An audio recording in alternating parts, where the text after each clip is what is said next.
یا حسین ازا ہماری ازا ہے ہماری یہ بقا، یہ ازا ہماری ازا ہے ہماری یہ بقا، مجلس و ماتم کی خاطر رب نے ہم کو ہے چنا، ہم رضا کرے حسین ہم رضا کی دعا، ہم رضا کرے حسین ہم رضا کی دعا۔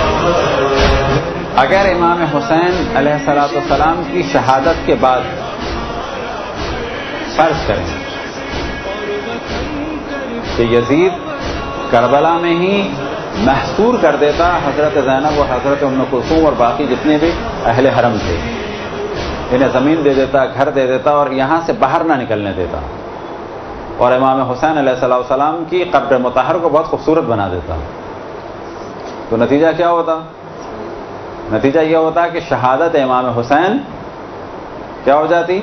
مشکوک ہو جاتی، چھپ جاتی، پھر ایک افواہ اڑا دی جاتی کہ جی وہ آئے تو تھے، ایک دم سے ایک وبا آئی تھی، یہ سب کے سب اسی میں چلے گئے۔ لیکن اللہ کو اس انقلاب امام حسین کو زندہ رکھنا تھا، لہذا یزید نے ایک ایسا کام کیا کہ جو انقلاب امام حسین کی بقا کا سبب بنا اور یزید ملعون خبیث لعنت اللہ علیہ کی بربادی کا سبب بنا۔ وہ کیا چیز تھی؟ وہ یہ کہ امام حسین علیہ السلام کی شہادت کے بعد امام حسین علیہ السلام کے جو گھر والے تھے ان کو اسیر کیا گیا۔ اب عموماً ہمارے یہاں فقط دو بہنوں کا ذکر کر دیا جاتا ہے، حضرت زینب اور حضرت ام کلثوم علیہم السلام۔ یہ دو بہت زیادہ افضل تھیں اس وجہ سے کہ یہ رسول اللہ صلی اللہ علیہ وسلم کی نواسیاں تھیں، یعنی جناب سیدہ سلام اللہ علیہ کی بیٹیاں تھیں، ورنہ مولا امیر المومنین کی ان دو بیٹیوں کے علاوہ اور بیٹیاں بھی تھیں کربلا میں، جیسے رقیہ بنت علی، ختیجہ بنت علی، صفیہ بنت علی، فاطمہ بنت علی، ام الکرام بنت علی، یہ ساری بیٹیاں تھیں مولا علی کی جو کربلا میں تھیں، لیکن جو سب سے بلند مقام تھا وہ ان دو دختران کا تھا، کیونکہ وہ مولا امیر المومنین کی دختران ہونے کے ساتھ ساتھ جناب سیدہ کی بھی بیٹیاں تھیں اور رسول اللہ صلی اللہ علیہ وسلم کی نواسیاں تھیں۔ اب جب انہیں اسیر کیا گیا تو بظاہر دشمن یہ سمجھے کہ اس طرح سے اہل بیت علیہ السلام کو رسوا کیا جا رہا ہے، ان کی حرمت کو پامال کیا جا رہا ہے، ان کی شخصیت کو برباد کیا جا رہا ہے، ان کی اہمیت کم ہو جائے گی، یہ لوگوں کی نگاہوں میں گر جائیں گے، لیکن یہی اسیری سبب بنی کہ شہادت امام حسین محفوظ ہو گئی۔ اب ایک عام تاثر یہ ہے کہ جی کوفے کے حالات ایسی ہوں گے، لوگ ڈرے ہوئے ہوں گے، ایسا نہیں ہے۔ کوفے میں جس دن حضرت زینب سلام اللہ علیہ کو لانا تھا اس دن کوفے میں تقریباً 10,000 فوجی جو ہے وہ مامور ہوئے، کیونکہ یہ ایک بہت بڑا واقعہ ہونے والا تھا کہ حضرت زینب کو لانا ہے، یہ کوئی آسان معاملہ نہیں تھا۔ اسی طرح سے غلط فہمی عام طور پر مومن و مومنات کے درمیان ہے کہ جی جہاں سے گزرے وہاں پر پتھر پڑے، جہاں سے گزرے وہاں پر اہل بیت پہ ظلم ہوا، تو ایسا نہیں ہے۔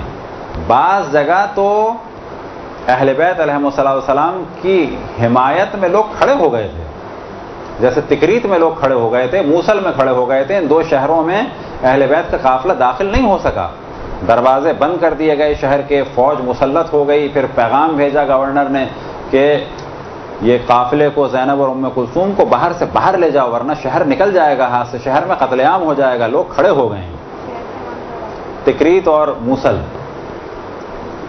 اس کے علاوہ بھی بعض شہر تھے کہ جہاں پر پرابلم ہوئے۔ تکریت، تے کاف رے یہ تی، رے یہ تے، تکریت اور موصل، تو مختلف کیفیات رہیں۔ تو حضرت زینب اور حضرت ام کلثوم علیہم السلام کی اسیری جو ہے، جب ہم اس کے بارے میں کہتے ہیں، کیونکہ پہلے ہم نے توجہ دلائی کہ اسلام کیسے محفوظ ہوا، یہ بھی ہم نے بتایا کہ امام حسین نے محفوظ کیا۔ کیسے محفوظ کیا؟ اگر بیعت کرتے دین برباد ہو جاتا، بیعت نہیں کی تو نتیجہ کیا ہوا؟ دو آپشن تھے، یا جان دو یا بیعت کرو، وہ بیعت نہیں کی تو جان دینی پڑی۔ جان امام حسین علیہ السلام کی چلی گئی، لیکن یہ دنیا تک پیغام نہ پہنچ پاتا اگر حضرت زینب اور حضرت ام کلثوم اور امام زین العابدین علیہ السلام کو اسیر نہ کیا جاتا۔ ان میں یہ 3 ہستیاں زیادہ مقدس اور مقدم تھیں، باقی جتنی ہستیاں تھیں وہ بھی بلا شک ہم تو ان کے قدموں کی خاک بھی نہیں ہیں، لیکن ان 3 کے مقابلے میں ان کی حیثیت کم تھی۔ جو اجتماعی حیثیت تھی وہ ان 3 کی تھی۔ اب جہاں جہاں شہروں میں پھرایا گیا تو ظاہر ہے جب کسی کو شہروں میں پھرایا جا رہا ہے، سر سامنے ہیں، تو یہ بات یزید خود بیان کر رہا ہے کہ میں قاتل ہوں، میں ہوں قاتل۔ بس پھر اس کو اسٹیپ بائی اسٹیپ بیان کریں کہ امام حسین نے دین کو بچایا اپنی شہادت کے ذریعے۔ شہادت امام حسین کو کس نے بچایا؟ ان اسیروں کی اسیری نے۔ اور باقی ان تمام واقعات کو اگلی صدیوں میں کس نے بچایا؟ عزاداری امام حسین علیہ السلام نے۔ بس آج اگر دنیا میں عزاداری بند کر دی جائے تو 20-30 سال کے بعد کیا ہوگا؟ فرض کی بات ہے، اول تو یہ ختم ہونے والی چیز نہیں ہے یہ، تو کیا ہوگا؟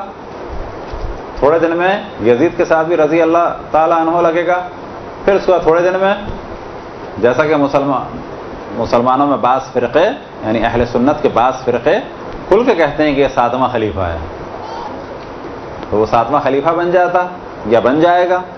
پھر کیا ہوگا؟ جس طرح سے اور بہت سارے لوگوں کے ساتھ احترام کے القاب لگائے جاتے ہیں اس کے ساتھ بھی لگیں گے، پھر کیا ہوتا؟ دین برباد ہو جاتا۔ بس ان تینوں مرحلوں میں اگر آپ دقت کریں تو وہی نتیجہ ہے۔ امام حسین اگر بیعت کرتے دین برباد ہو جاتا۔ امام حسین نے بیعت نہیں کی، شہادت کو قبول فرمایا، شہادت امام حسین مشکوک ہو جاتی اگر کون نہیں ہوتے؟ اگر اسیری نہ ہوتی، اسیری بھی بھلا دی جاتی اگر عزاداری نہ ہوتی۔ بس آج کے دور میں عزاداری کے معنی کیا ہیں؟ دین کی بقا۔ جس طرح سے شہادت امام حسین کے ذریعے سے دین بچا، جس طرح سے اسیروں کے ذریعے سے شہادت امام حسین بچی، آج اسی عزاداری کے ذریعے سے ہدف امام حسین باقی ہے، اسیران کربلا کی اسیری باقی ہے اور دین باقی ہے۔